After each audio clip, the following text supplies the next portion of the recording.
we have the Dallas Fuel taking on the Houston Outlaws, Battle for Texas, live crowd in person. Energy was absolutely fucking insane throughout the match, and really cool to see.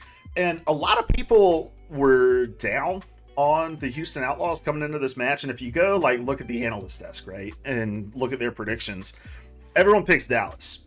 And I think Pick'ems was like 72% Dallas. And don't get me wrong, Dallas is good. And we should expect Dallas to be good. Especially given their performances last year. But the improvements to Houston's roster, I think, went a little underrated in the lead up. So like with Pelican and Merritt coming onto the DPS line, like Pelican was one of the best players in the league last year.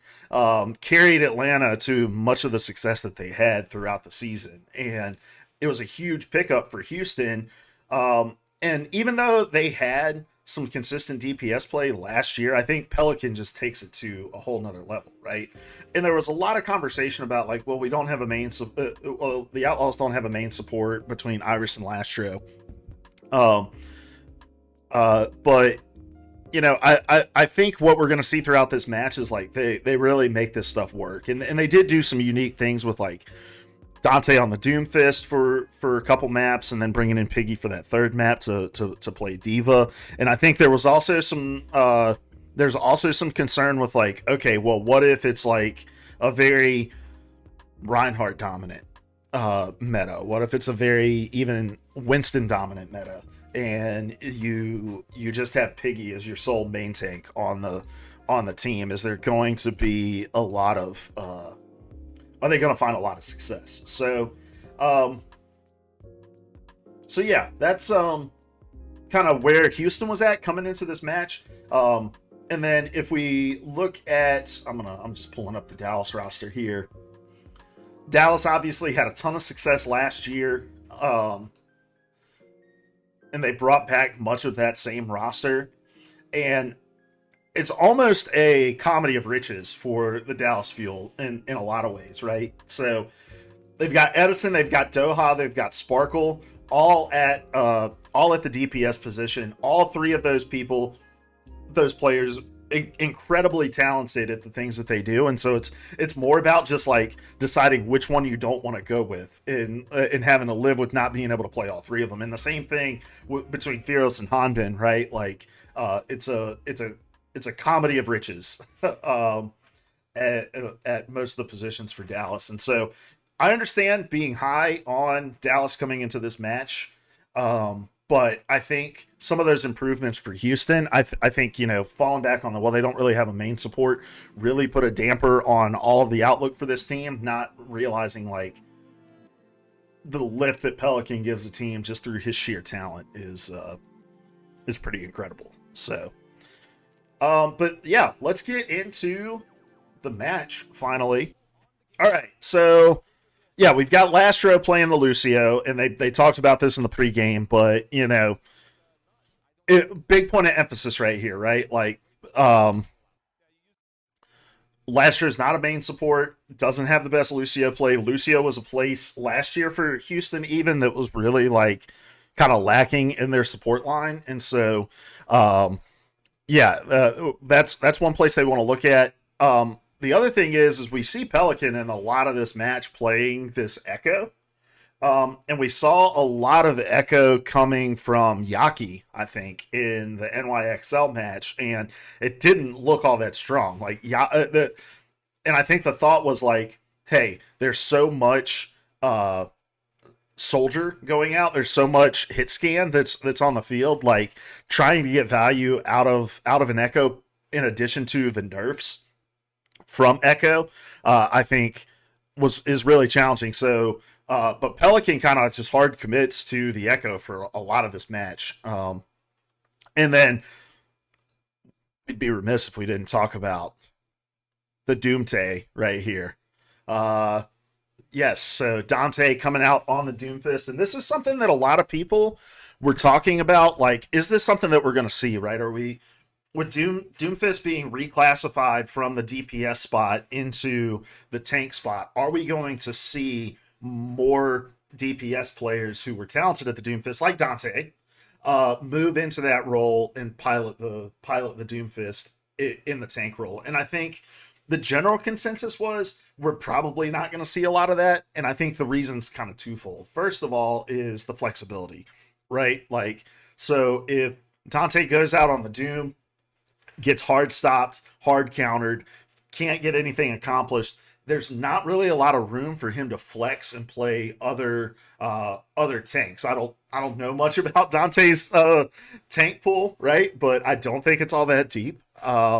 And it's probably not at the level of even say Piggy being able to play all these others. And so I think the general consensus was first and foremost like not going to see a lot of DPS because you want somebody in that position, especially early in these games while we're still trying to figure out and piece the meta together, to be able to make changes on the fly. And so I think when you see Dante out there, it's like they're going Doomfist and they're going to stay Doomfist. And it really becomes a game of how do we counter Doomfist. So that's the first reason. And then the second reason that I think a lot of people were thinking we're not going to see a lot of DPS moving to the tank role is it's a totally different approach to the game, right? Like your the timing for your tank, the responsibilities for your main tank are very different than the responsibilities for your DPS. And so having them switch over into that role and try to carry it on just because one of the characters that they used to play on DPS is now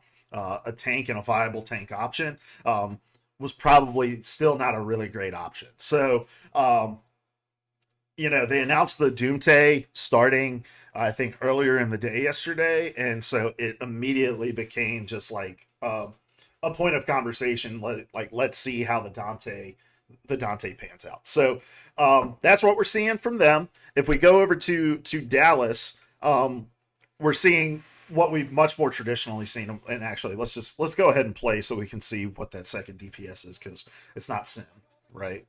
They're going to teleport out of spawn. I think both teams go Soldier here. Yeah. So both teams go Soldier. Very Dallas is going very standard for what we've seen, right? And the fight goes over this high ground first. So another very common thing that we see on Oasis and Dive on this stage.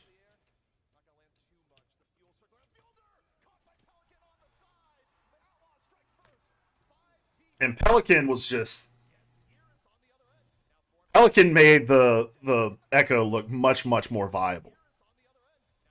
We're taking a different approach to our VOD review this time too. We're gonna watch a fight in its entirety and then go back and try to watch what happened. Right. All right. So that's first fight. Let's go back.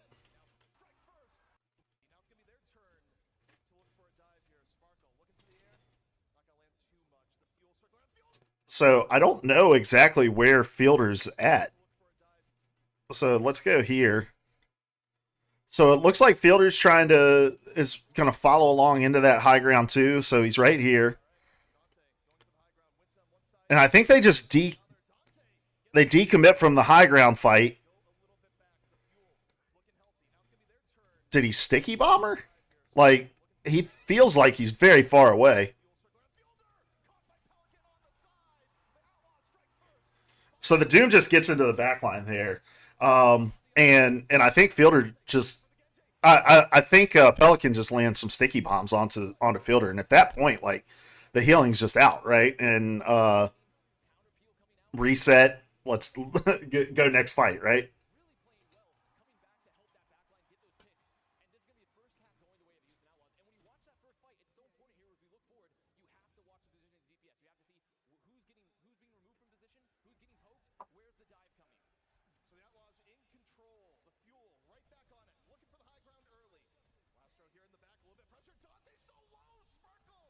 That that was interesting.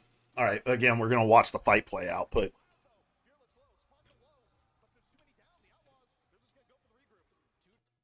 so I saw an interesting statistic the other day. There's like I can't. Maybe it was Baroy that posted this on Twitter, but the general consensus, not the general consensus, but like one of the big talking points among analysts with Overwatch 2 in the 5v5 has been there's a lot more opportunity to turn a fight after the first pick, and first death doesn't really dictate the winner of the team fight as much as it did in 6v6. Well, Baroy went and like evaluated the statistics coming out of that and saw that it really wasn't the case. Um, so first fight win percentage for the team that loses the first member in 6v6 was around 25%. So one in every four team fights where Team A lost somebody first, Team A still won the fight. Well, in what we've seen so far in Overwatch 2, and again, much different data pools here, and it'll be interesting to see how this plays out in the long term. But that same statistic in Overwatch 2 is closer to 15%. So you only have about a 15% chance of turning a fight after the first pick. And so I don't know if teams are playing around that idea quite yet. I don't think it's like kind of ingrained knowledge yet. This was a big Fielder dying first for the Dallas Fuel in the first fight is a big deal. Dante dying first in this fight, big deal as well. Like those are two very hard picks to turn the fight after.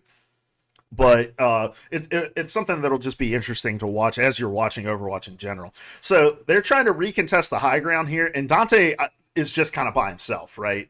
So you've got Merritt and Pelican over here. There's no real damage to contest this high ground, and so Dante is really just kind of he's he really his only real option is to try to knock people back off of the high ground, and he just doesn't have it. He takes a lot of damage coming in, and Sparkle's able to get to the back line on the pursuit. So I think if Pelican is in that dive with Dante, that's a little better fight for them because he can, sticky bomb the high ground entrance and try to force them back off of it. But Dante was just by himself in that.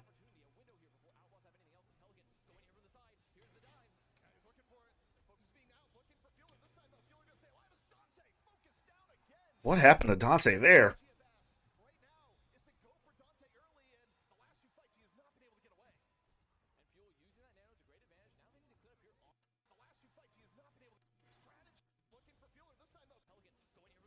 All right, so Dante's on the high ground here. He drops down, and then I think he just gets hard focused here. Does it? Who does uh who does Fielder Nano?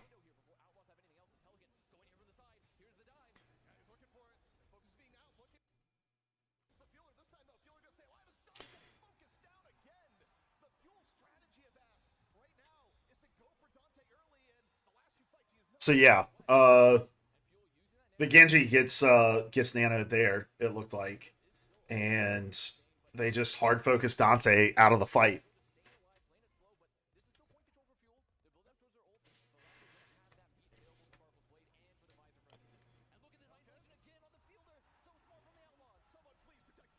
So I think it's really clear where the focus for each team is, right? Like so for Dallas, the thought is let's spot Dante and let's focus Dante because he's going to be the person who's able to disrupt the front line the most, right?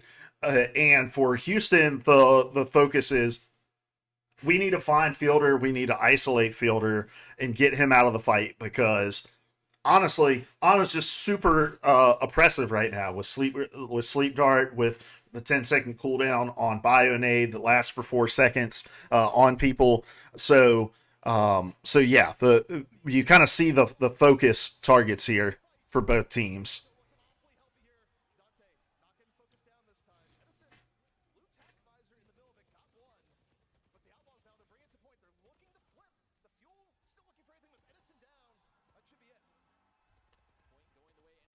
Okay, let's go back and watch that whole fight now, like kind of in its context. So they're just super deep and like they're at Dallas' spawn right there. They get out.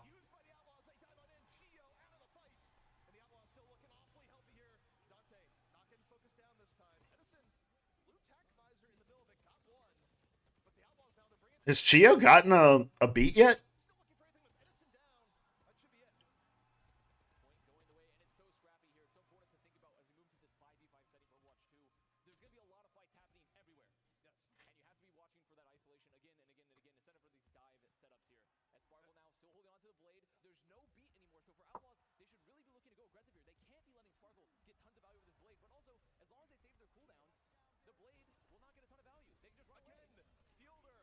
So I like Houston's positioning a lot better there. They commit a lot of people to the high ground over on the left hand side. That way, really the only way for them to get into their composition is through that high ground area, right? And when you're in control of the point right there, you're there's not a lot you do by just pressuring point by contesting, right? So saying we're going to stand here, we're going to make Dallas have to fight into us first. They honestly have the burst damage advantage with Pelican being able to just focus people down with the beam. But let's go back and watch this full fight here. So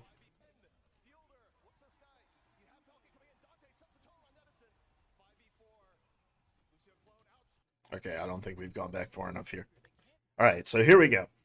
Let's look at our ultimate. So going in here, Sparkle's got Blade. We're close to beat on the Lucio for Dallas, and then we've got Duplicate and we've got Meteor Strike from Dante, and not close on anything else. Um, so yeah, as long as the beat for so do they just spot him out and dive him here? So if you look here, the whole team is on this high ground except for Pelican. So here's the Doomfist, here's the Lucio, you've got the Pelican back here, and then I'm not exactly sure where Merritt's at right now, but so they're kind of defending this high ground right here, and then I think Pelican spots them here, and they just decide to commit the dive to this fight, knowing that the survivability from Pelicans there on the duplicate. Um, and if he duplicates the Lucio like he's going to, he can build up beat and counter the blade from Genji here.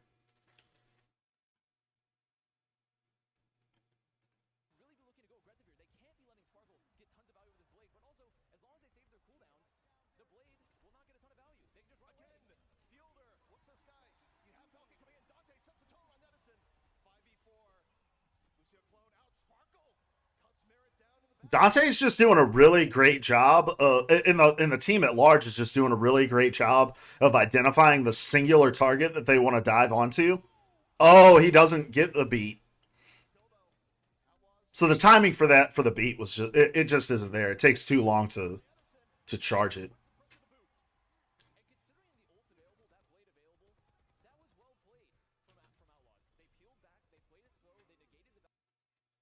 All right, I want to watch this one more time with the full context of the.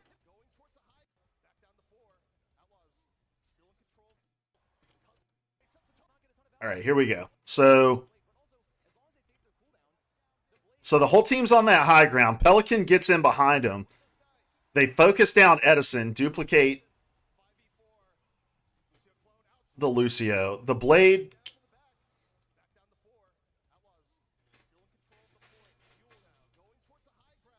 takes out Merritt. I'm not sure. It almost feels like having the Lucio in that fight versus the having two Lucios in that fight versus having Pelicans damage was like you're kind of dependent on getting the beat to survive the tail end of that fight because you don't have the damage to burst people down, right? You may have the healing to sustain, but there's still so much burst potential coming out of Dallas. So I think that's a totally different fight if Pelican isn't duplicated, and this is just nasty. This is just absolutely nasty. So he's at 54 HP with Focus Beam coming down at him. He's about to get eliminated, and he lands this absolutely disgusting sleep dart, killing Pelican. And the presence of mind to nano boost the Winston, to nano boost Fielder. I don't know if he needs to do this. I don't think he needs to nano the Winston here. And I'm wondering if he thought maybe the Winston was the critical. Because if you look, it's like kind of lined up, and I think I don't think he necessarily needs to do that, right? Because Pelican's dead, Edison's dead, Sparkle's dead. Oh, wait, no, this is the problem with the fucking kill feed. The colors are all wrong. So Pelican should be green here, right? Because, but since he got slept but didn't die to actual damage, he shows up as white. So the kill feed is confuses you if you're just like paying attention to colors. So at this point, Sparkle is dead, and this is that makes that sleep dart even more clutch. And I think then it also means that nano was kind of necessary, right? Because because Fearless is going to have to fight into that room. They're all retreating there. Line of sight for Fielder isn't there, and so the nano is just there to sustain Fearless. And wow.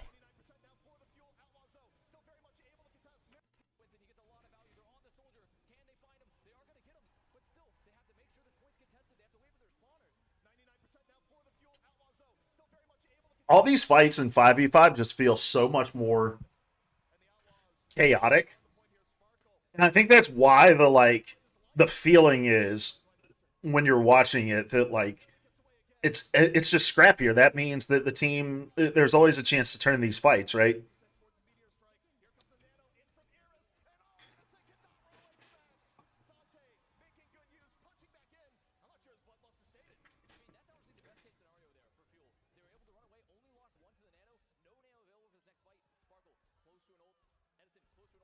All right, so we're in final fight territory here. Dante has ult, about to have tack visor, about to have beat, tack visor, and maybe blade for this fight.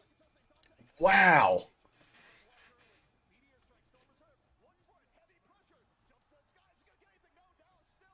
That is a DPS aggro Doomfist doing the shit that a DPS aggro Doomfist is gonna do.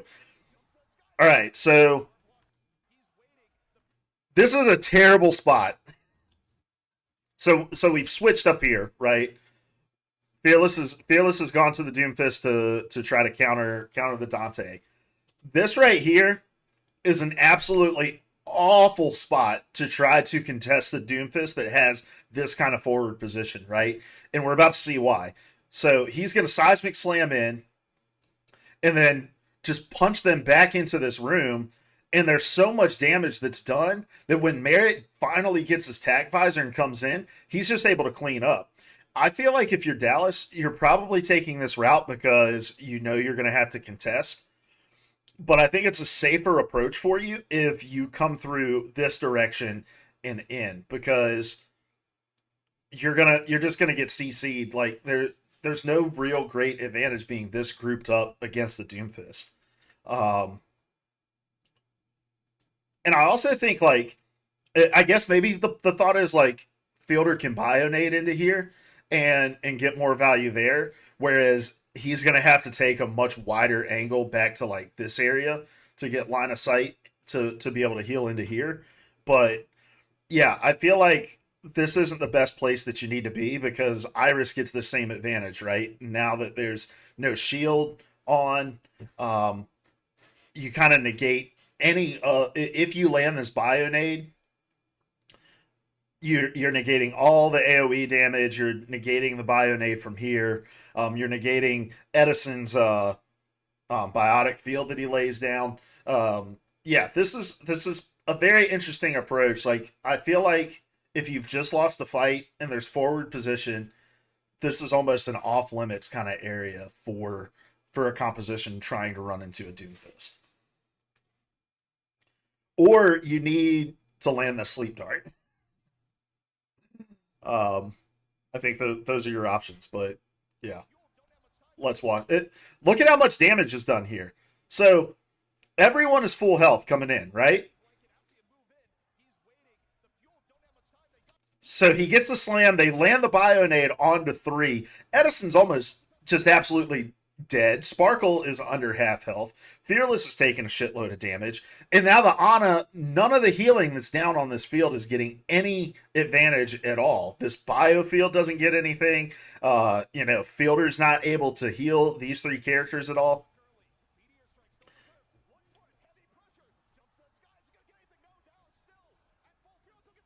Yeah, this was just played absolutely perfectly.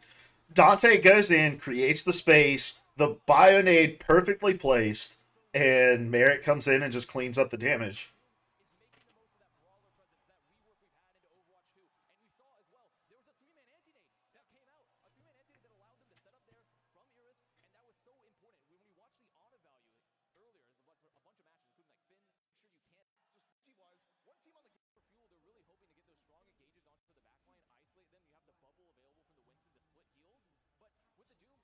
All right, so now I think we're in an almost straight up mirror. It's just Genji versus the Echo here.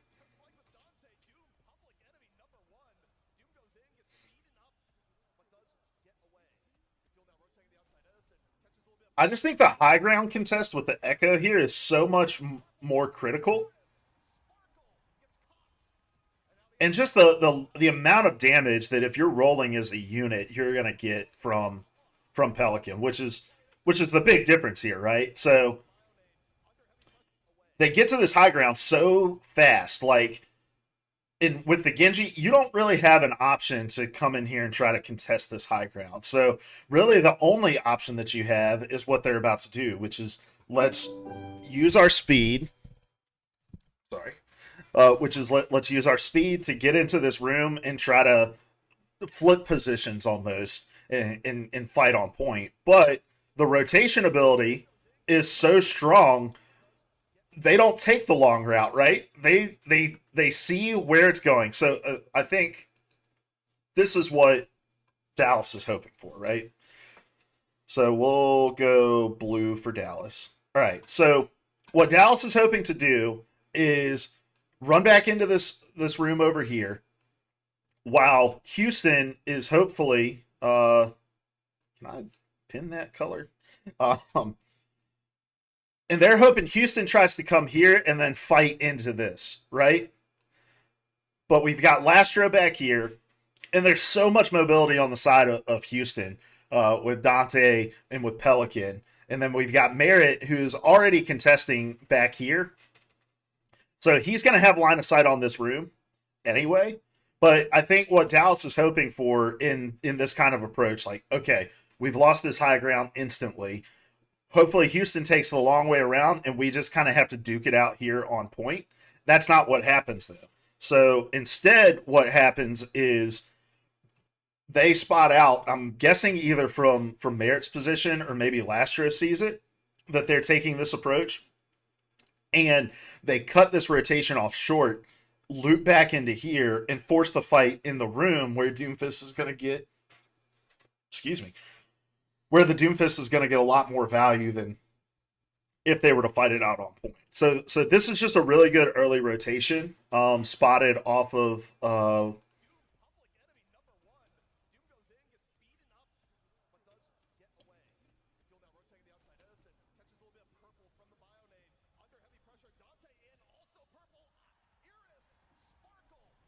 yeah, just a really good collapse. They had kind of 3 points of uh they had three lines of sight on the team, and there was just real once they get funneled into that room, there's not a whole lot of chance for Dallas to win a fight in there, because Pelican pumps in so much more AOE damage than you're going to get from Sparkle in a situation like that, and the burst is just there, right? So kind of an easy team kill, and it looks like they're really trying to force them to make this decision again onto this point, right? And Dallas kind of knows, okay, we can't go back into this point again. And Wow. This is what we saw all last year on Pelican. Pelican taking these super unique angles on the Echo and finding value. Like, this is just a no doubter fight at this point. And again, we've got 3 points of line of sight, right? So you've got damage coming in from here. We have Pelican who's about to take this long flank here and get into the back line. And once Fearless commits into the Dante, there's no peel back here for your Ana. So if you get on top of the Ana, she's just gone. And obviously Chio gets deleted super quick. So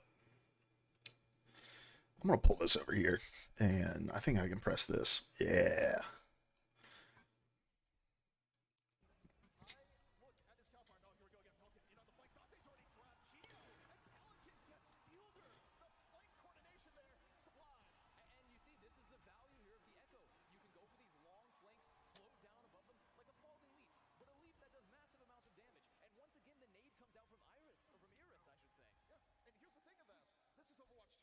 Sorry, it's Iris, not Iris. I think I've always heard him called Iris.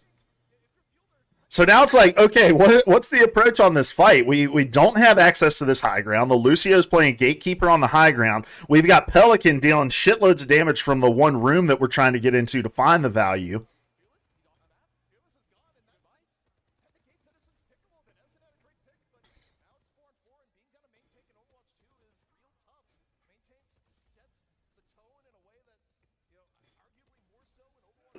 So they get this pick onto Pelican,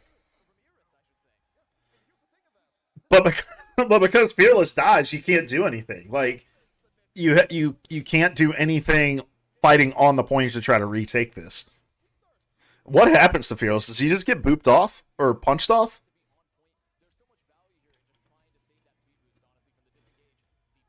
Yeah, he just got punched off and took a lot of. I think he would have died either way. He took so much damage. So yeah, you get this pick, but there's really nothing you can do to get value out of the nano boost from Ana. So you just have to wait. And Fearless is back in now.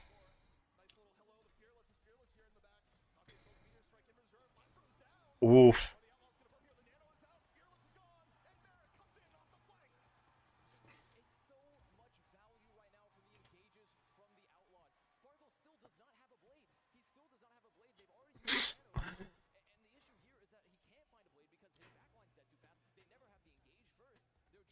This is like the advantage of the Echo is just the amount of sustained damage that you're getting from a separate angle from your soldier, right? And I mean, look at how spread out Houston is, and it's like, look, if all right, so we've got. I moved my epic pen now. I can't find it. All right, so we've got the Doomfist in this room, and he's about to fight Fearless.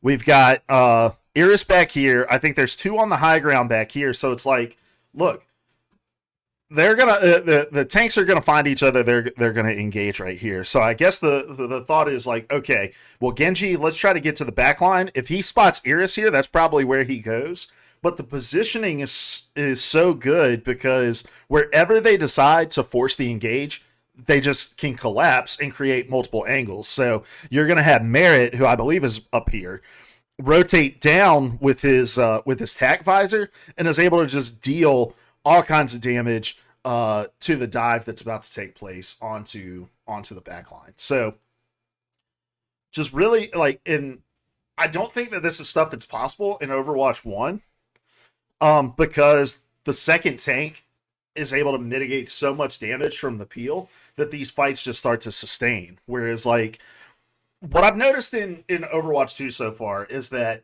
the second team to engage, if you don't get an instant kill off of your primary engage, then the team that moves second generally has the biggest benefit because your main tank is using so many cooldowns to get into the fight that to be able to peel for any kind of counter dive, it's just not there. We saw this in the Atlanta match that we broke down last or 2 days ago when the Doomfist dove on Lijiang Tower to try to isolate the Ana, and it worked. But the counter was, well, let's just send everybody else into their backline. And it's like, if we can kill two people while you're isolating the Ana, then we win that fight.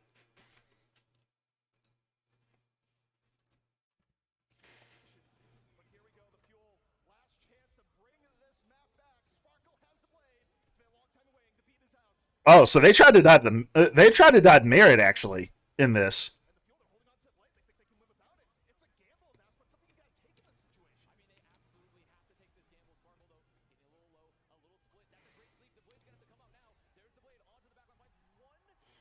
He doesn't. He just got Iris. Oh, he got Dante too. I mean, that's all you can do, right? Just pull out the blade. Hopefully, you get some value out of it. Wow.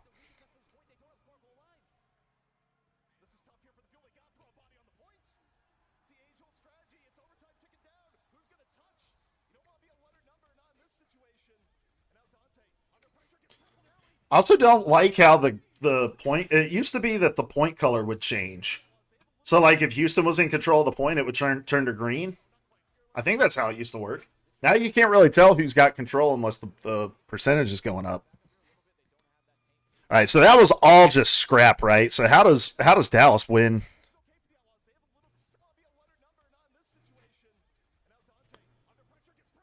Oh, okay. So Dante just gets bionated and has to get out.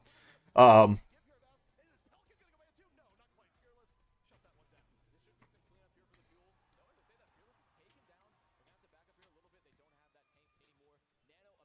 all right, so it looks like we're resetting for another actual team fight. Oh,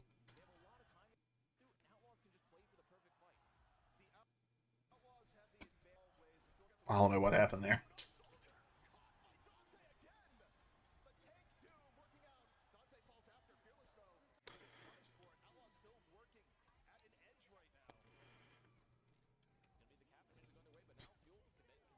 It almost feels like on the Ana, you've got to hold the Bionade for the dive. Like if your team is going to be the aggressor and try to initiate the fights, it used to be that your Ana would hold on to like sleep dart to defend against the counter dive, but it's like you almost have to have the Bionade to get them to disengage.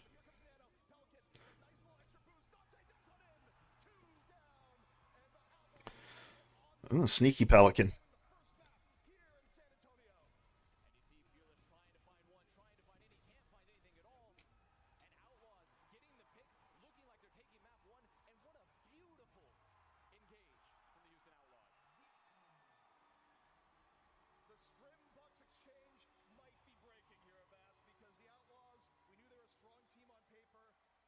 That that match or the second round of that map really just felt like Houston kind of understood what they were trying to do better from a positioning angle, and Dallas just never really found a confident place to try to initiate a fight because it felt like every time they decided to engage, they were getting counter engaged and killed immediately. So yeah, that was I mean beautiful mechanical skills from Pelican, especially to get in on that back line. But Houston, there there's a lot of value in rolling as a unit in Overwatch. There always has been, right? But when Bionade is such a strong thing, you really have to be able to mitigate and uh, force the Ana to have to use that more defensively, right? Whereas Houston, I think at the end of that the first round, and then multiple times in this round, they were really able to use it offensively when they were grouped together. And it's like, well, once your tank gets bionated, what are you gonna do, right? Like, especially with an Ana on the field whose responsibility is to pump healing into your tank, like your Ana just almost instantly becomes useless. I want to try to find that tweet from Baroy too. I want to make sure I'm getting those numbers right.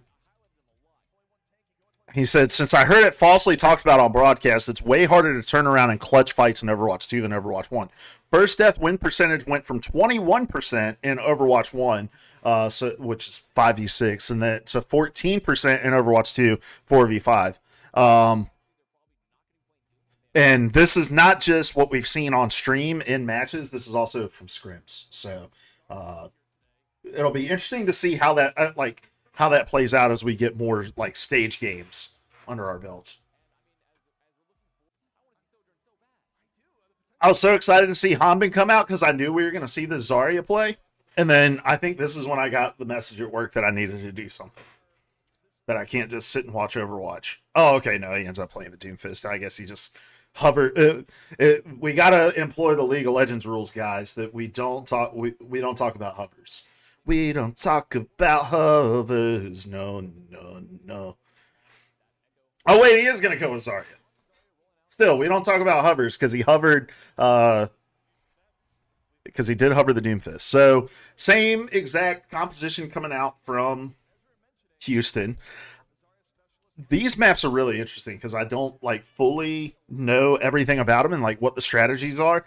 But the Doomfist seems like it could be really valuable running through the subway. But I also feel like the Zarya probably is very, very valuable as well. Another massive Bionade from Iris. And this is the benefit of the Echo, right? You don't get this kind of AoE sustained damage from a Genji out on the field, right? And there's really nothing that they can do to deal with the Pelican dealing this damage. This is just a really difficult choke for them to try to push through in this. Because the Doomfist is just going to get in there and be really super annoying. If you can land Bionades while they're in there, they have to disengage, and you can just stand in there as an Echo and deal a lot of damage. So your only option is this, what they're doing right now, which is get Genji into the back line and see if he can take somebody out. And that's not working yet. Or get Genji into the back line and force them to peel off so that we can try to get through this thing. Because this is not a forgiving choke either underneath. But I do see that, I think, so initially I think the thought is, so I think the thought is, if you're Dallas, we're gonna get an incredible amount of advantage of Zarya charge if we come through here, but it's they don't have to commit. Houston doesn't have to commit to fighting into here. Iris can just pump in healings to Dante at the doorway on this side, because here's the door over top of it, right? So Iris can just pump healing into there and also just chuck Bionades in and not have to commit and put himself in any kind of danger to contest over here, because Pelican can just stand here at the end, pump down his sticky bombs and stuff like that, and then fly up here to receive healing where he can't get damaged. So if they're playing a Genji into this, I think it's a little different, right? Because the Genji has to be in here fighting at close range, getting his shurikens in there to get a lot of value out of it, and at that point you can build a lot of energy charge as Zarya. So this is kind of a no-go route at this point, and you've got to go to the low ground. And at this point, with Pelican, he still does a lot of damage, but it's a lot harder to get a lot of oh my gosh, Iris got his ult so fast.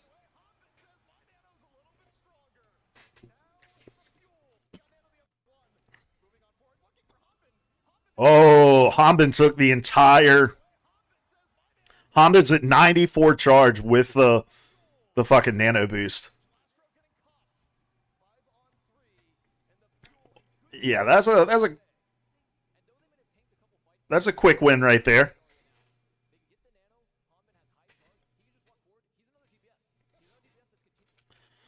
All right, let's watch this fight again. So this was just good good adjustment. It's very good adjustment by Dallas that okay, we're not going to continue to try to force the fight in the subway car or the train car. We're going to go under here. There's going to be less value coming in from Pelican from the AoE damage. The nanos committed really, really early. Was Pelican low? So Pelican isn't low. Pelican's at full health when he gets the nano.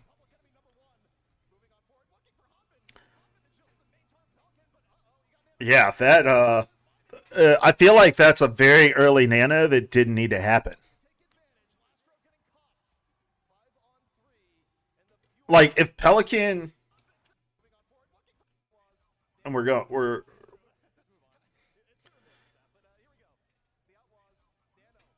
for Pelican to say like, okay, I'm gonna instead focus the full health Zarya here.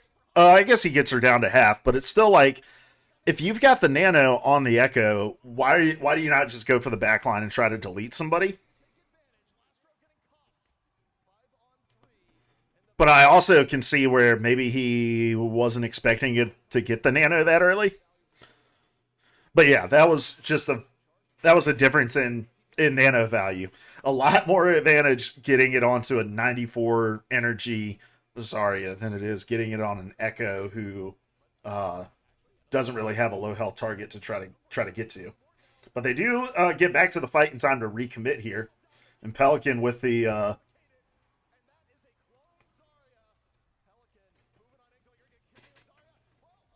is he able to get his ult out of this ult? Not even. He got to like 66%, and I feel like he did a shitload of damage. This was a great re-engage, though. So they're able to get back to this point really, really fast.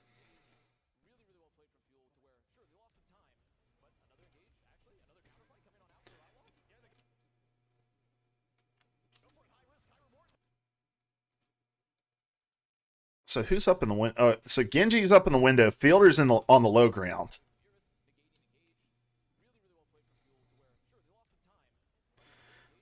So you got Merritt on the high ground.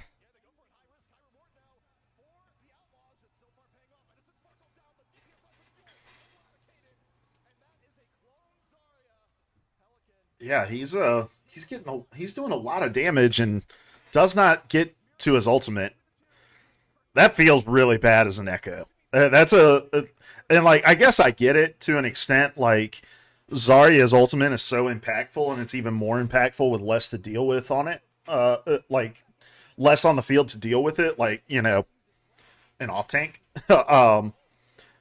But to go in and do as much as Pelican did in that fight duplicated and not get the graviton surge has to feel bad. But a really great one fight, and I think like this is the advantage of Echo.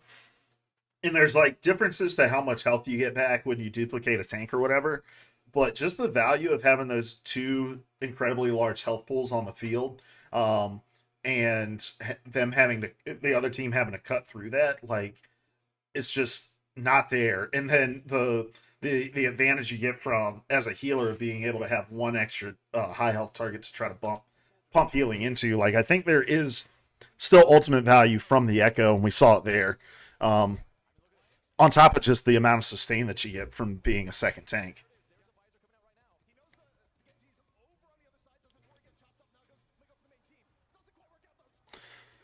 Whoo, Genji got both healers in that. Yeah. Yeah, this was really good. This was just an outplay from Sparkle because he spots him out here, right?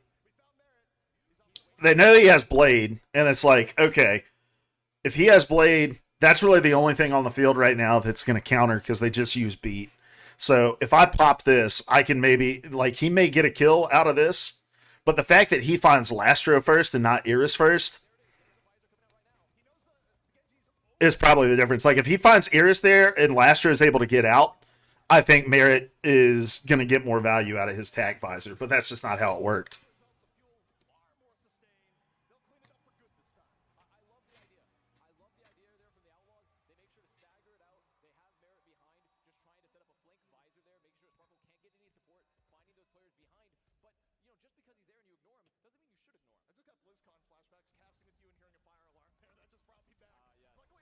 Yeah.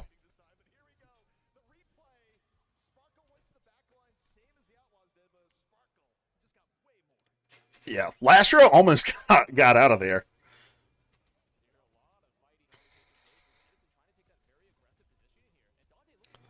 I need to play a lot more on this map to kind of better understand what the positionings are. But it looks like they just bullied Dante out of that choke. And I think this car wash is probably a lot more defensible. I've heard it compared to like first point, watch point, Gibraltar. I don't know if it was this match or the match before.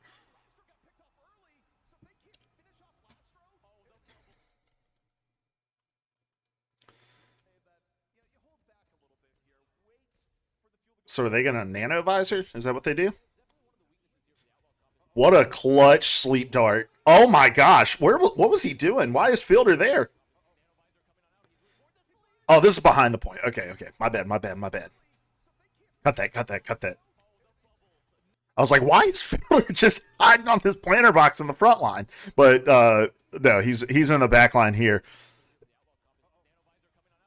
What an absolutely Chad play from fucking Iris here. So they're going to try to defend this high ground, right? And I think this is where, obviously, where you want to be. And the aggression from Edison here to be like, I am going to nano. They commit so much here to keep Edison alive. So, or to get value out of this, right? So, Zarya bubble, nano boost, and he's trying to run at this back line and take it out. And he almost does. Like, so if Iris just drops off the back of this point right here, this is a much harder play for him, right? But for him to be like, I'm going to hop over here. Hold on, let's switch back to the cursor.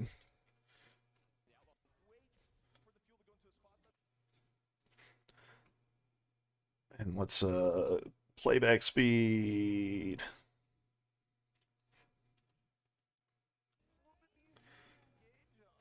So he's holding the high ground. One bubble.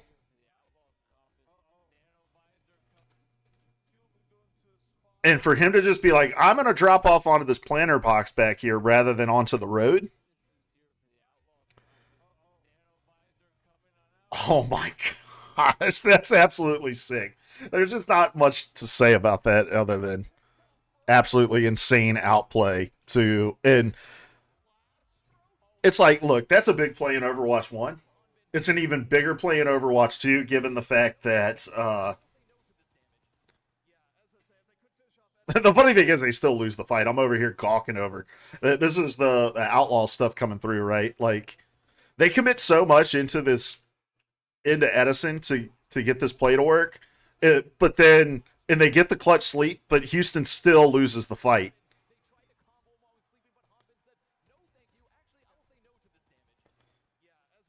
So does he just get a bubble when he gets slept? Sorry, I was bleeding green on this play and missing what they do. So,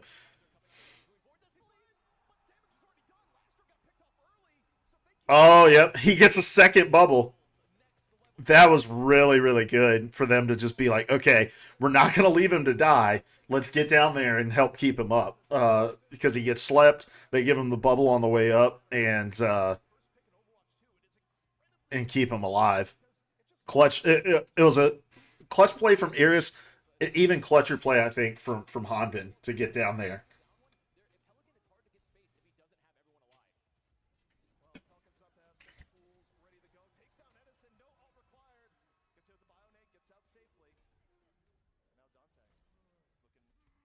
I feel like Dallas is motoring through this point B,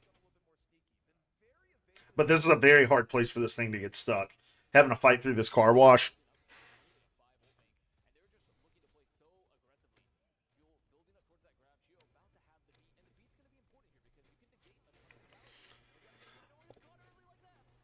Mm. What was Sparkle trying to do? I guess his thought is like Doomfist doesn't have shield anymore, so we're just gonna engage on him. And I've got bubble to keep me alive, but he just takes so much damage on the way in.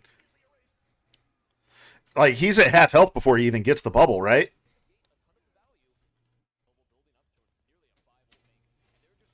I mean, he's at half health before he even commits over the bridge. I mean, he gets healed up, obviously, but yeah, he's at half health before he gets the bubble.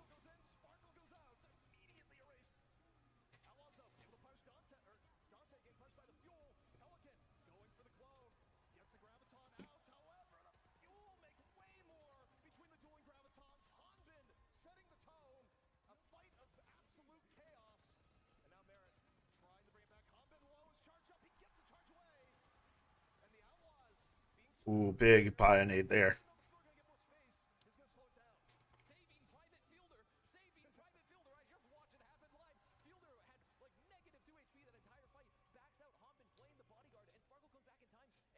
All right, let's watch that again because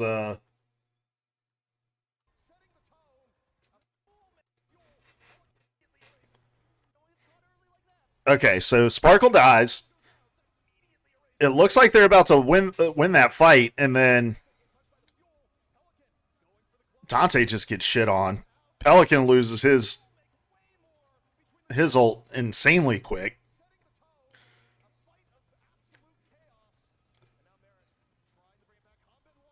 The survivability on like Hombin managing the cooldowns on his bubble there, insane.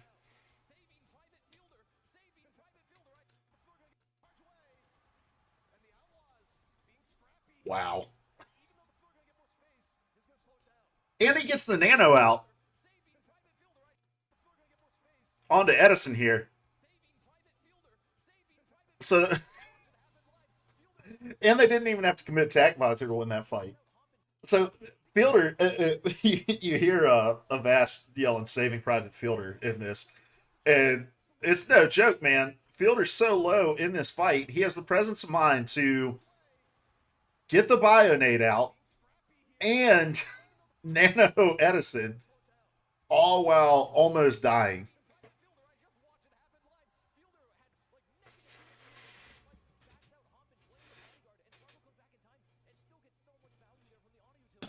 All right, Hammond back over on the Doomfist now. Very early committed tac visor there. I guess just to create the space to get the point. It also forced out Pete.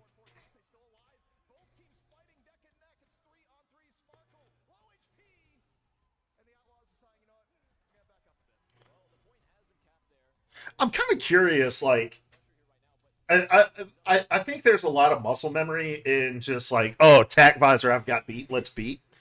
But I think in that fight, right, they get point B. The point's really not going to move that far as the barrier goes down. So it's like, let's just take our lumps in this fight and we come in next fight and we have beat for, this blade or just for additional sustainability.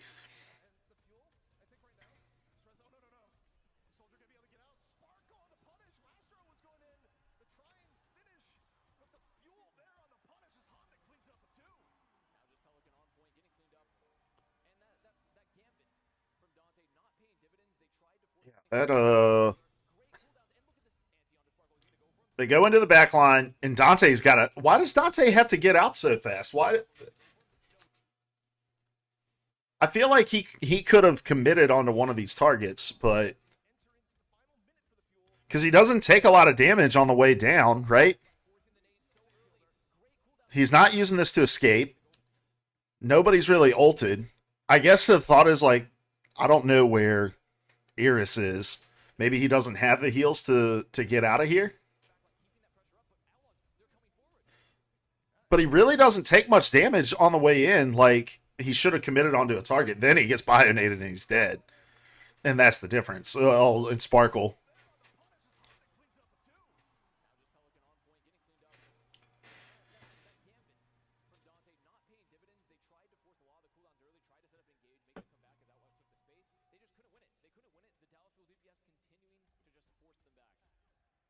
Very interesting decisions from Dante there. Maybe his thought is if I stick back here too long, Fielder's going to bio-nade me. Another very early, very aggressive,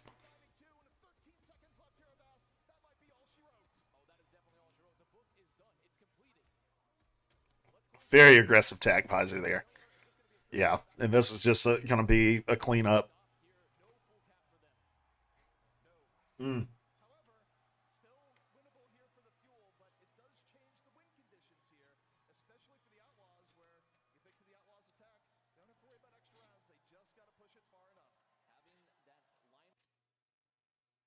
Really good defense from Houston, right? I do think that they're really struggling when there's not a like focused point of attack that they can kind of establish their angles around. So like if we go back to the high ground fights going into point B, right? They stalled a lot there. And but I feel like they were trying to do a lot of just frontal damage and just running straight into the front of the fight, whereas they found so much success on Oasis by creating multiple points of pressure in each of the team fights, right? Where they have somebody who flanked, they had Dante going in from the front.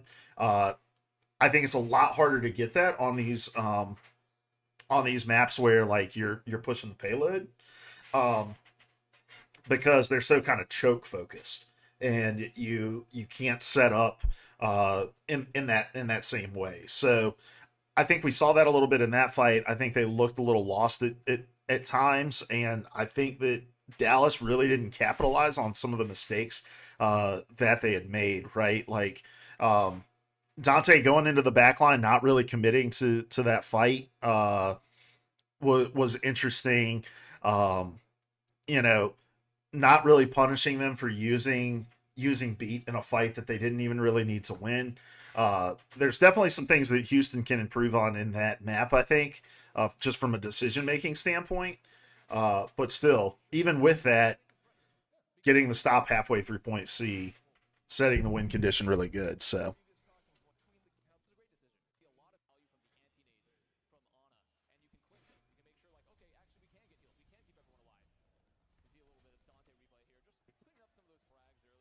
all right, let's see Hanbin on the defense here.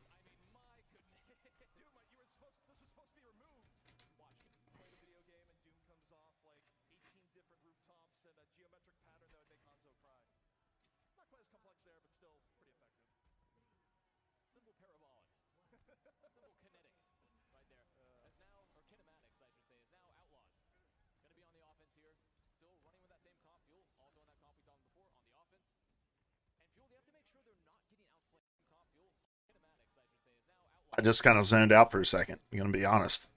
I was miles away for a moment. All right, so this is a very interesting approach from Dallas. So if we think back to the way that Houston defended this point, right? They defended on the other side, on their side of the here. That they defended over here on the subway car. So it forced Dallas to try to fight through here if they wanted to apply pressure from the subway car. Dallas instead is choosing to fight from here, and they've got a long line of sight on the approach, uh, and it's going to kind of force Houston to take the low ground here.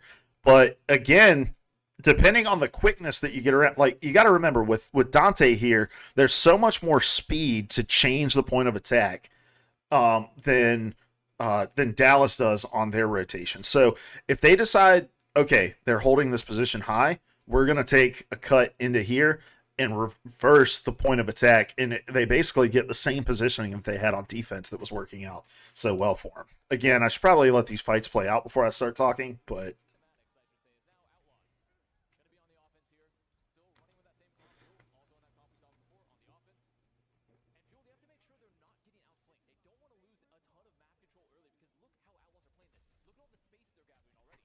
Yeah. So this is exactly what happens, right? Dante gets in there, but Sparkle does a good job pushing him back with 2 picks there.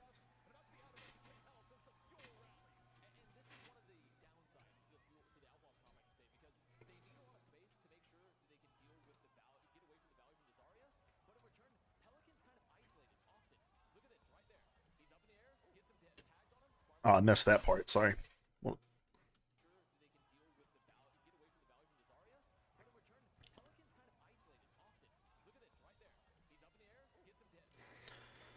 so I think what Houston's doing here is trying to go for that multiple, like, kind of collapsible approach. But now Dallas, I think if they stick together and try to speed under and send Pelican over the car, reverse the point of attack, I think that they have a better time in that fight.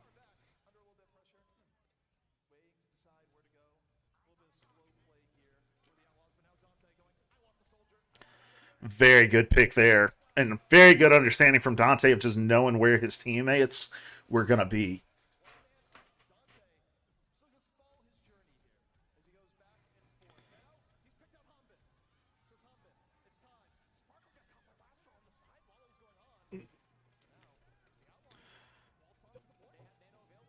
They just bullied them. I mean, they got the 1 pick onto Edison there, and then just bullied the rest of the way into the point.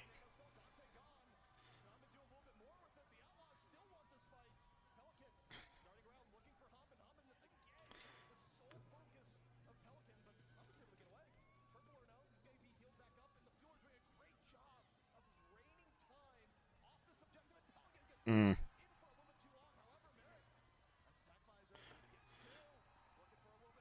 Wow. I was like, why is he tack visor in here?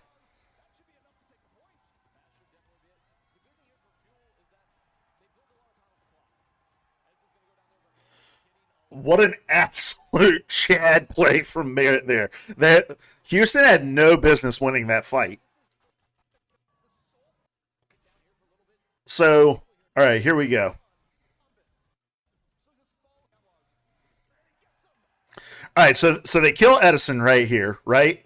And now it's just okay. If we back up, regroup, reset, we have an opportunity to recontest this point. So they back up into here, and remember their spawn is back here. So going to be able to rejoin from this location right here. And it's just okay. Let's utilize our tankiness in the front line, our sustain from Lucio, and just buy time. We're going to rotate around and be able to recontest this point. We're going to come back in with a full fight, and they end up getting a kill.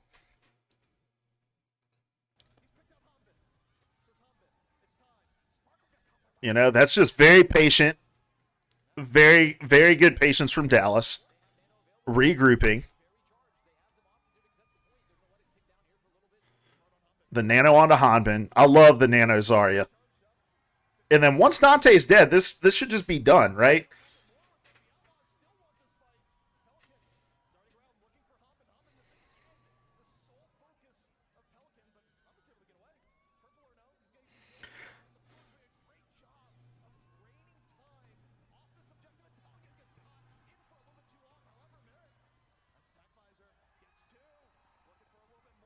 Where's Hanbin? Oh, okay, he's on the back line there. Yeah, very scrappy fight there. Very scrappy fight.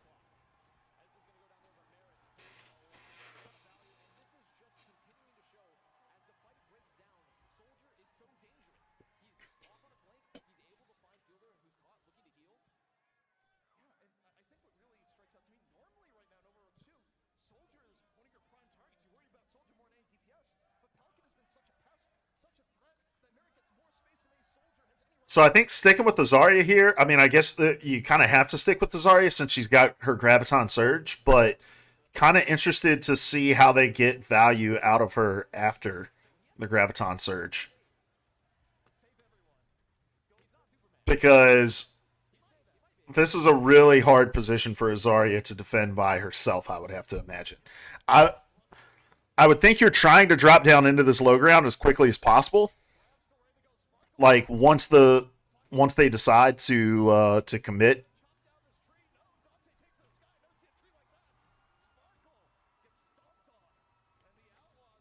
So what did he do with the graviton? He just got Dante in the graviton surge, right? Oh no, yeah.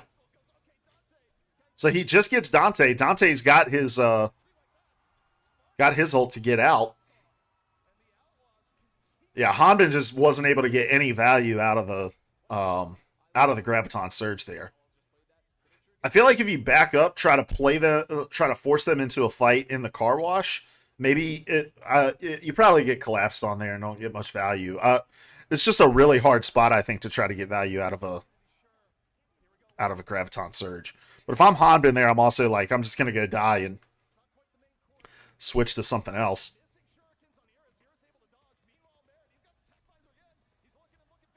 He didn't get any value. They're getting no value out of their ultimates right now. Just the disengage from Houston is too good.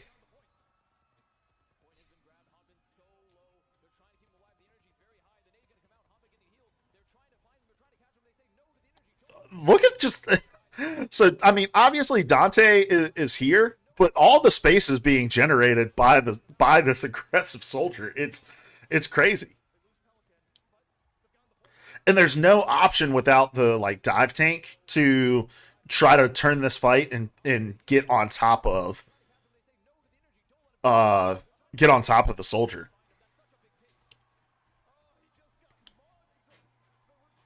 That was wild.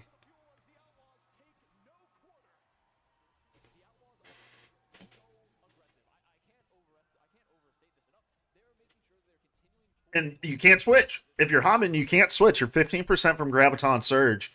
And that feels, and I think on this point, it's going to be a little bit more impactful, especially if you get it and can tack visor.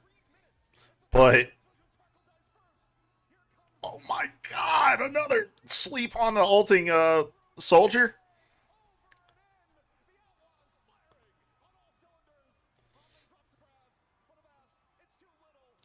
That This was all tempo.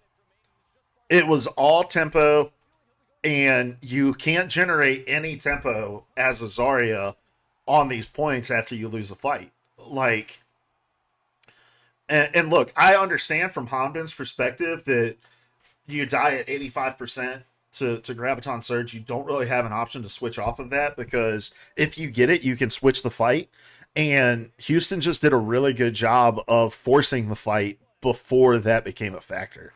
Um, and another clutch sleep onto the Soldier 76. That was unfortunate for Hamden. I feel like he probably wanted very desperately to switch onto the Doomfist or the Winston or something, but once you lose the tempo there with the Zarya on the field, there's really no way to get it back unless you're just able to outplay on a Genji in the back line or something like that. But the amount of space created by Merit during this fight, or no, not this fight, but the fight at Point B. But Merit's definitely player of the map there. Tons of clutch fights. All right, let's all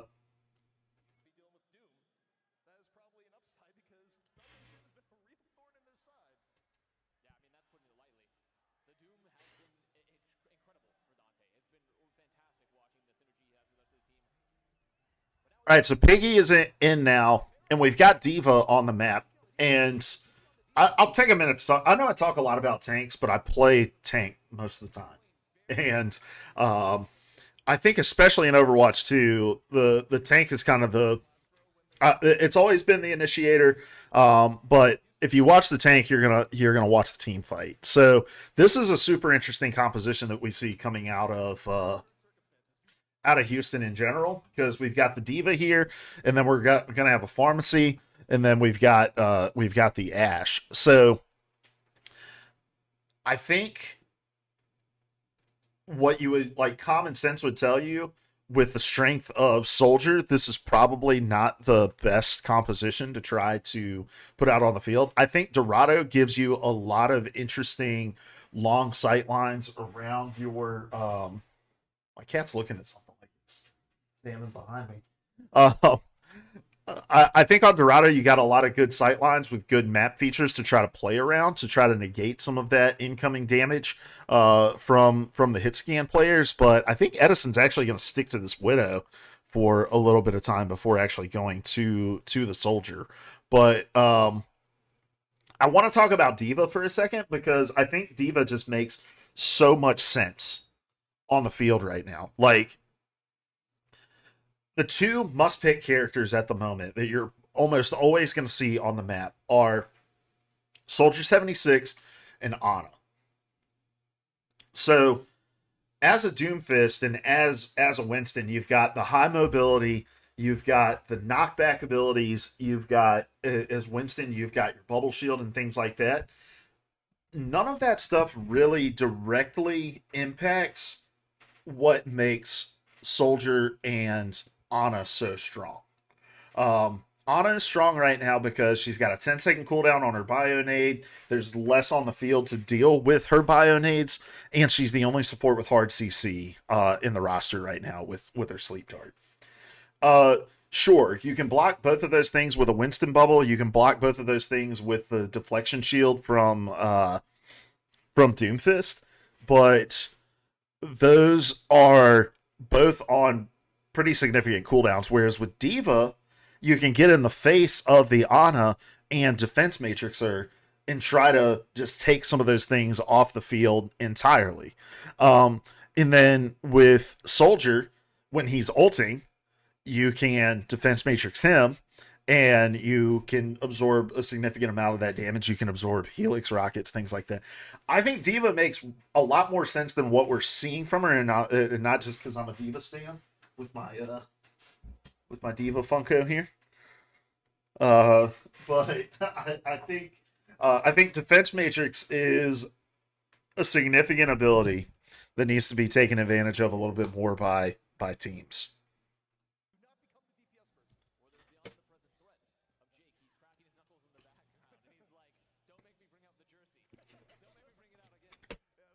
But I think like against these kinds of compositions, right? Really the only thing is a Pharah you're going to have to worry about, and it's what we see with Echo, right? Like just stay out of line of sight from the hit scan, and nobody else can really deal with you.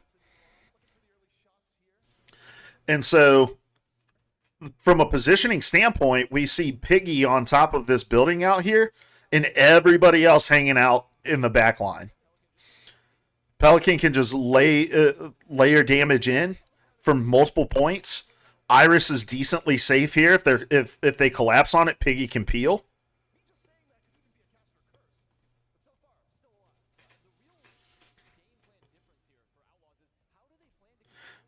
This is a very interesting approach because it's like we're gonna play old school counter dive without having um, without having a main tank on the field. Like Piggy is there to be a body and to be present, and Ana has a lot of ability to sustain her in that front line, and then she can peel once Ana gets dove on, and then after that, there's really no dive options on the field. Ash is too far away. Pharmacy is in the air. You can't dive what's on the air, and then that's just a terrible position. This is an absolutely awful position for Dallas to try to push into, right? Like, what are they going to be able to do in here? They can't do damage. It drops. So your Widow is over here, right? Like Widow's back here. Once you push in here, you have nothing to mitigate this damage. Like you can lay a bubble down, but it's going to get instantly taken out. There's nothing you can do from a defensive or offensive perspective in this room. Like this is an absolute no go from them. Oh,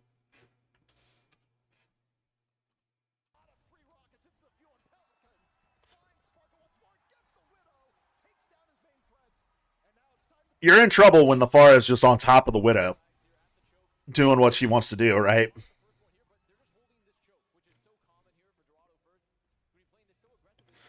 All right, and go on to the Soldier. Give yourself that mobility.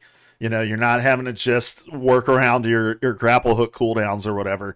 And it's like, I don't I guess the Genji is like, okay, be able to threaten the backline here, but it's like, wouldn't you rather have like an Echo or something that can get in and out of the fights and possibly burst a little better, a little less susceptible to peel?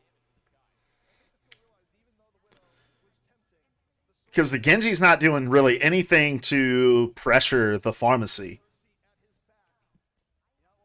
And at least you can duel as the Echo with the pharmacy in the sky.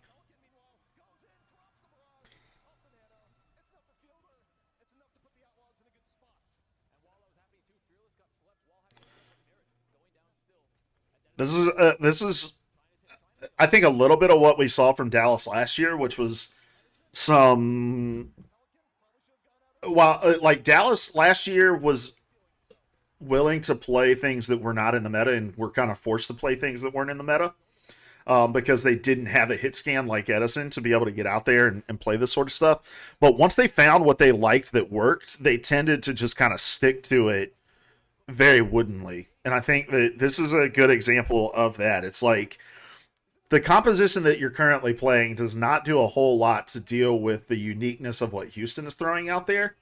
And it's like, I think one change, like just play an Echo, be able to maybe defend the sky a little bit more.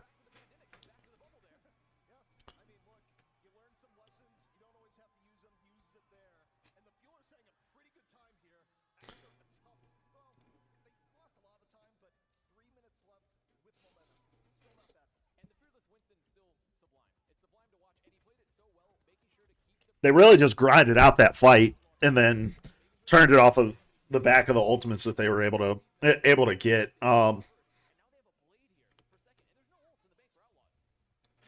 think it becomes even more challenging on a point like this, right? Like there's a lot more sight lines that the team can take.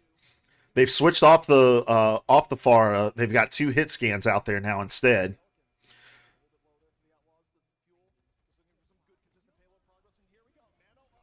Oh my god, that feels bad. That feels really bad. You're nanoed, you're blading, and you get slept. Where was the Ana that he was trying to get to? Oh my. Okay. This is a really good thought from Dallas, and they are able to spot the.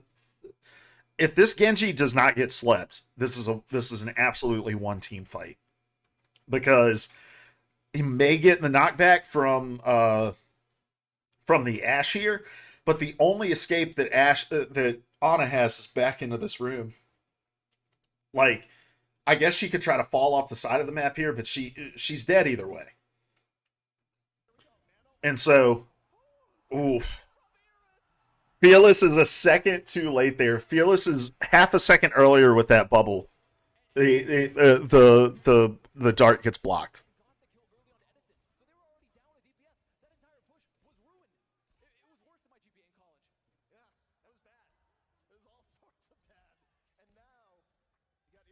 Now this is an even harder position for your Genji to try to get to contest this, and all right. So you've got the Ana who's able to just pump in heals from back here, and now you've got double hit scan.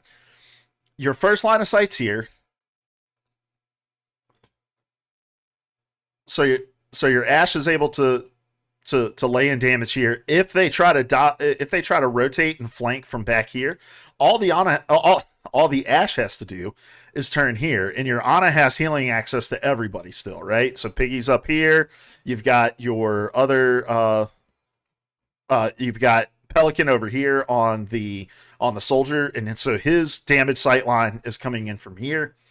So you've basically got everything covered here, and it's almost impossible to approach as any of these, because if Winston tries to dive here, you get layered damage from here, you get bionated from here. There's just so much they can do, and then Ash can just escape to the bottom, to the low ground, right? And if you're gonna chase, you're gonna take so much damage on the pursuit here. So this is a very difficult spot for Fuel to try to get to, I believe.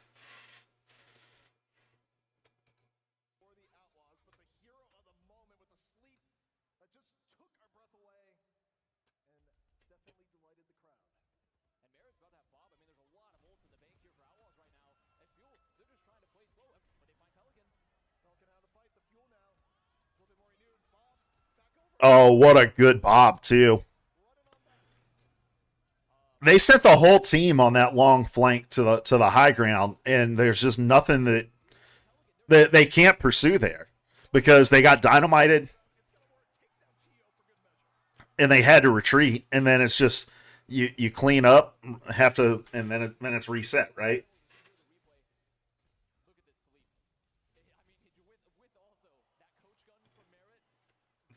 This sleep is even fucking crazier from this angle.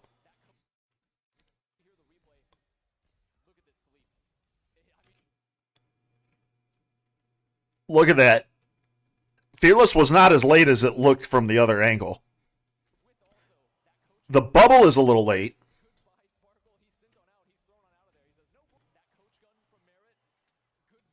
Like if wow, if that was just a little lower and hits Fearless, that's a totally different fight too. It looked way later from Fearless when you're looking at the bubble, but Fearless was in a really good position um, to try to mitigate that. It's just the height that you have to get as Genji to get up there, I guess.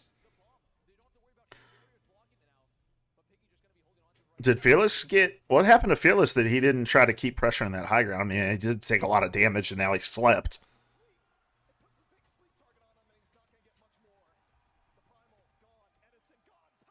Wow. So does he just take a lot of damage with the initial primal here?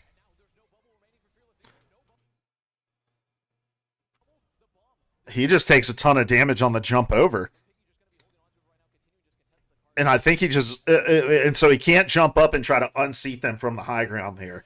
If he doesn't take that damage, he can continue to pursue on the high ground, knock them off, but just nothing you can do from there.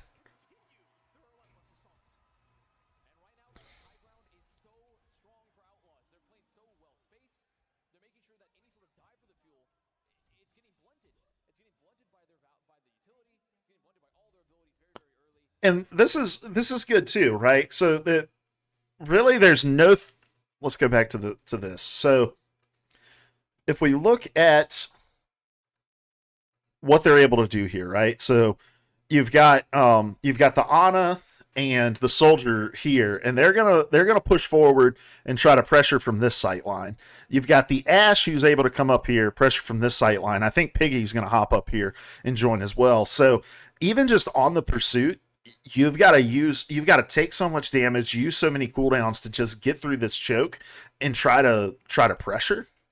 Um, and I guess the only option would be maybe to try to come through here and negate anything that's able to come in from the backside and just try to get up on this high ground. But at that point, if you utilize your cooldowns to get here, coach guns used, and then you can just back, and then they can just back up. They just back up, and you're taking pressure from the other side as well. So very difficult position to try to get on top of from here.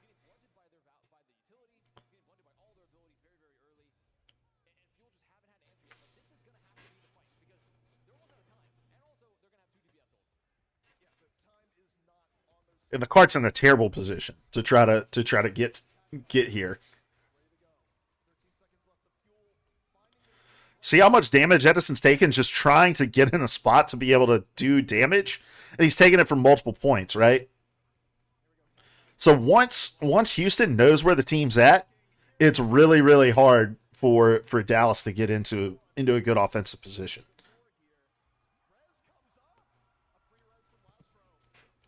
And smart play from Lasher to just be patient, wait out the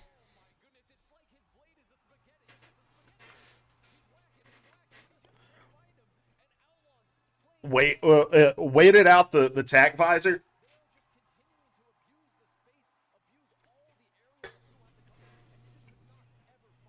Incredibly creative approach to the defense there. The double hit scan, the mercy.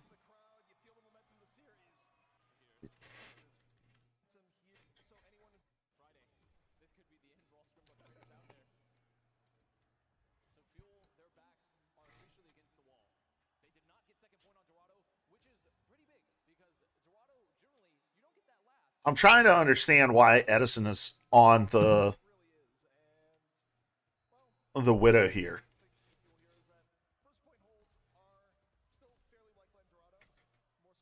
Like, what's the advantage of a Widow over a Soldier? I guess just the like headshot ability, the deletion. But if they're gonna run the Mercy again, a headshot just gets rezzed up.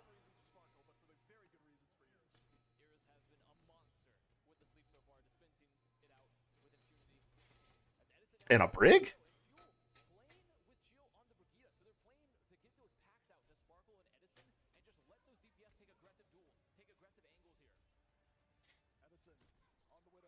I don't really understand the Brig here either, because at what point did you have any kind of like brawly team fight where you were able to get value out of Inspire?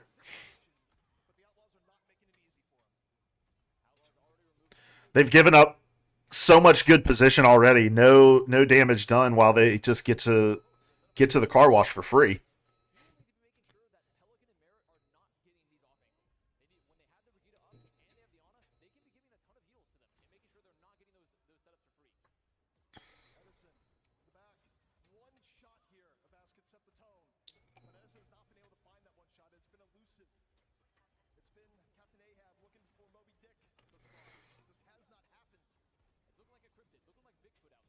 Super patient fight from both sides, but I don't think a patient fight benefits Dallas as much as it just benefits Houston.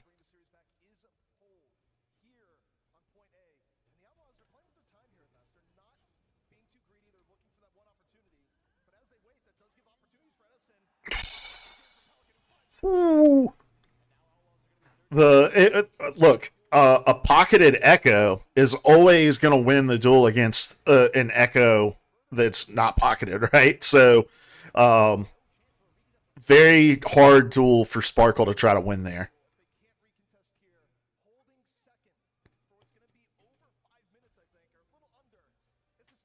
Yeah, what a push.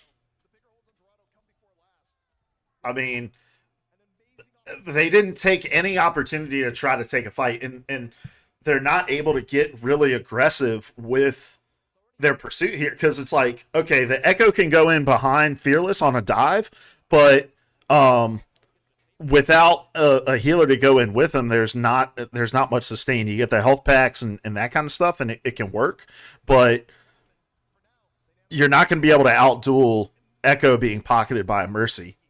And he gets nanoed, and like it pushes him back, but he still doesn't get any value off of it.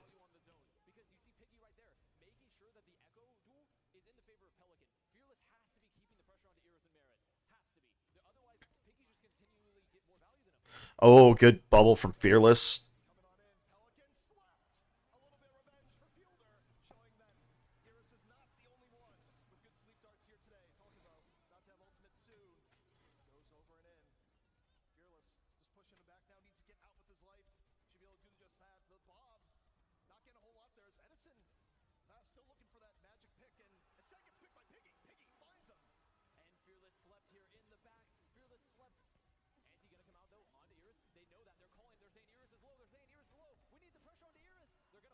Oh,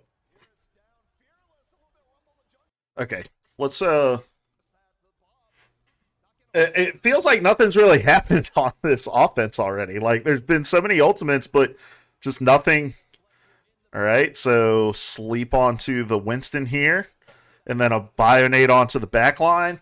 And then they're forced into this room, which should be a really bad feeling for Houston with a raging monkey, but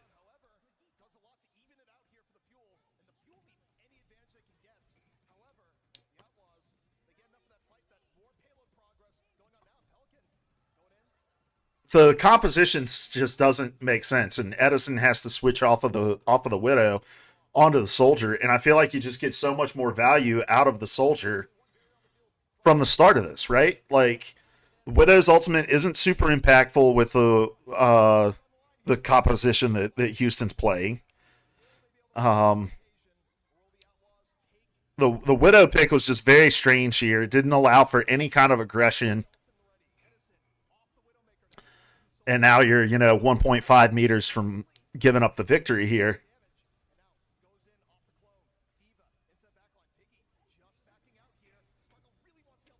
And Houston's got 2 minutes, so they can play this stuff patiently. Say, okay, burn your ultimates. You've already had to switch off of the Widow.